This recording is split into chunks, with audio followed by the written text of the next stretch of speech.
I am just like any other young man. I love everything, and I love to take everything at the same time. I have a point too. I have to take the good stuff while I can, even if it's not mine. I know you'll say that this is wrong and that I shouldn't do that, and that we shouldn't take things that aren't ours, but honestly, this has unfortunately been my nature for a long time. I've been like this since I was in middle school. After I finished college, I found myself sitting around like a woman, doing nothing with my life. Just like any young man right after graduation, finishing up and sitting at the cafe with his friends. And I'd sleep all morning long. So I thought about trying to start some project to get into. I thought about going down to the vegetable market, since my apartment was on the same street where they hold the market. I thought about setting up a vegetable and fruit stand like anyone who wants to start their life, build a business, and earn money. I don't have the money to start a big project or anything. And there was nothing else for me to do but start a small project like this. And I really did go down to the market and started. The important day, the first day, the second day, and the third day passed, and things went along. Everything was going great and just fine. And as you know, that market is always full of women. Pretty woman, a beautiful woman, a fair-skinned woman, a dark-skinned woman, tall, stout, slim. I'd see women with faces that just brighten your day, and other women whose faces just bring misery. I always loved dealing with the women at the market. The whole market was always full of women. And there was very little, just very few days. Only once in a blue moon would a man come to me, wanting to buy some vegetables, maybe some tomatoes or cucumbers. He'd come, buy a kilo, and leave. But most of my customers were women. Women were everywhere around me in the market, to my right and my left. Every time I looked right or left, I'd see a woman. Women and all sorts of lovely things, just as you understand, of course. I was still a young man, meaning young in age. Deprived young man. I used to feast my eyes on every beautiful woman who walked past me, But not just anyone, you know what I mean? When I see someone who doesn't look good, I don't give her a second look. I don't even look at her at all. Until one day, this lady came to me. Esam was the most beautiful and lovely woman in the whole street. She lived on the street, behind mine.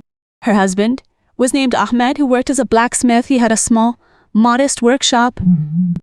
Anyway, Esam came to me. She was truly a beautiful woman. Her face was full of light because of her fair skin and beauty, and everything about her was sculpted in an extraordinary way. No. Anyway, she came and said, "Good morning, Ahmed. How are you?" I said to her, "Good morning to you, Esam. At your service, do you need anything?" She asked, "Are these tomatoes good?" I said, "Look, take whatever you want. Reach out your hand and choose what you like." She reached out her beautiful white hand with its full fingers, and she started picking through the tomatoes. My eyes were fixed exactly on her hands. They moved from her hands to the lock of her hair that was peeking out from her headscarf, which was as dark as the night, and her beautiful face, and her eyes that were green, a green color just like grass. Her face was flushed, with her cheeks glowing from the heat of the sun. They were just like apples. Exactly, I'd say. I didn't leave a single part of her I didn't look at. She kept picking, and looking at me, and smiling at me. But that smile still held a deep sadness behind it. Of course I know the situation. I know the whole story from A to Z. I know the story. The story that happens every day, that her husband Ahmed always beats her, and I even saw the bruise mark showing on her face. She looked at me with surprise and asked, "How much is a kilo?" I said, "Forget about the kilo. Just take what you want. I hope you're okay. What happened to you?" I saw her look at me, and there was sadness in her eyes. I told her, "It's okay, don't say anything. I know Ahmed surely laid his hands on you again." Right, she didn't answer either. And her green eyes looked at me, tearing up a little, but it made her eyes look even more beautiful than before. I told her, "My dear, don't worry about it. Money is the last thing I'm thinking about." And I started to drift into my thoughts, saying, how could someone like her husband have such beauty and loveliness in front of him and still lay his hands on her? If she were in front of me, I would never let her go. Is it possible he just leaves her? He goes to work and leaves her early and returns late at night. If I had someone like her, I would never leave the house. I told her, "But honestly, he is wronged to lay his hands on you." I saw tears falling from her eyes, and I saw her handing me the tomatoes like this. And she said to me, "Come on, weigh the tomatoes for me." I weighed the tomatoes and said, I told her, "These are 2.5 kilos, or maybe almost 3 kilos, almost and they're all for £10.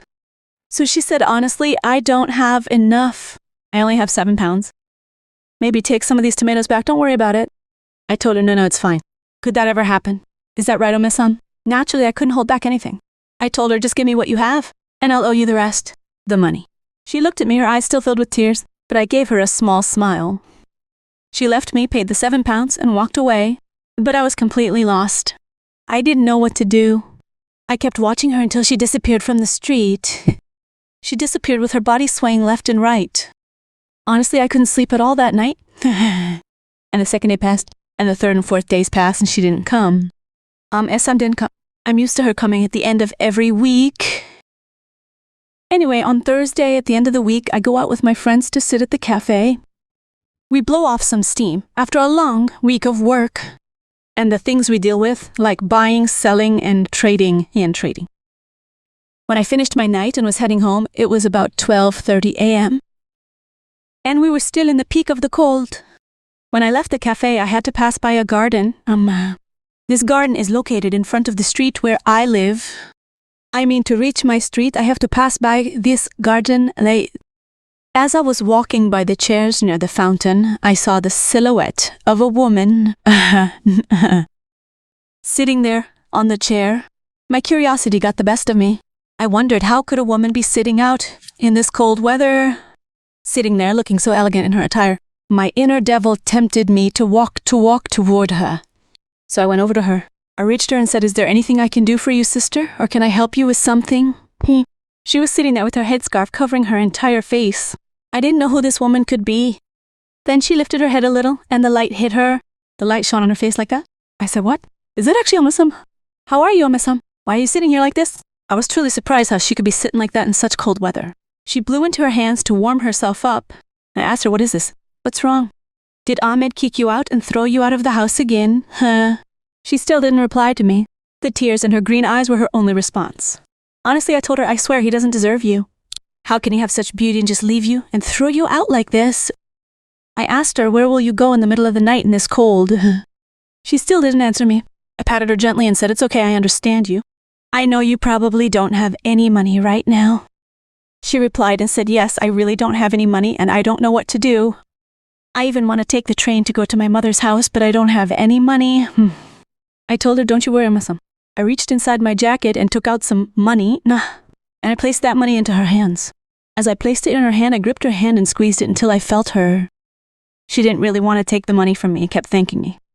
I told her, my dear, that won't do. We have to help you. Neighbors are here for each other, and I must help you and give you the money you need. But then I said to her, how will you travel to your mother's at this hour? It's nighttime and it's very cold out. I saw the tears in her eyes again. So she took the money from me, and my eyes were fixed on her. She thanked me and walked away. She took her bag and left.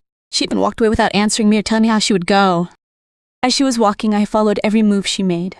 She was moving just like a fish. Really? Damn you, Ahmed, for leaving your wife looking like that. How could you leave her in the dead of night? He says, I swear if I had a woman like her, I'd never leave her. Not for a single day. I would stay with her night and day.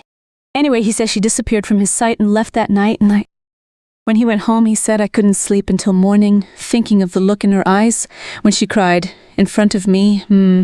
Anyway, exactly 2 days later, I called her.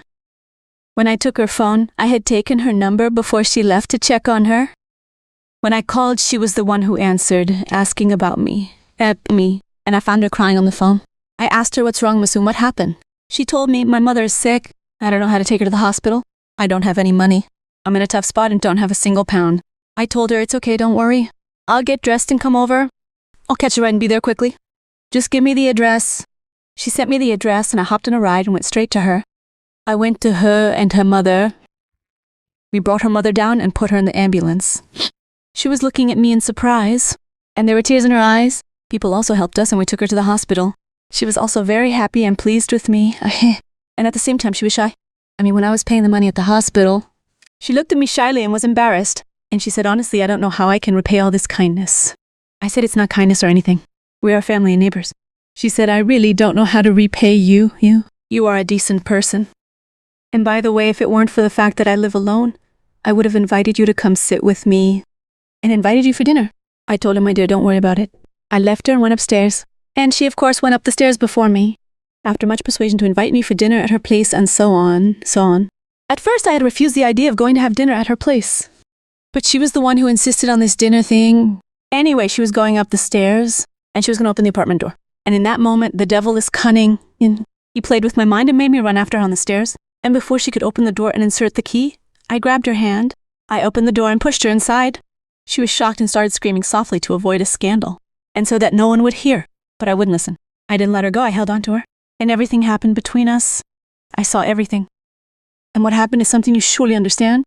Tears were in her eyes and her weakness was apparent, but I lived the most beautiful moments with her. And the best hours I had ever wished for. When we came to our senses, she got up. I found her with her hands covering her face. She was crying, beating her chest. And she said to me, "How could you, Ahmed? Why did you do this to me? And why did you make me sin with you? Ever since I saw you, I felt that something unnatural would happen between us. Something wrong. Get out." And I found that she had thrown me out. When she kicked me out and told me to get out loudly, I put on my clothes quickly and ran. I was surprised by her looks toward me. After being completely submissive to me at first, she became very intense and angry. Anyway, I dressed and ran off. When I tried to call her once or twice to check on her, I found her phone was off. I thought, that's it, she won't ask about me, talk to me, or acknowledge me anymore. Surely she regretted it.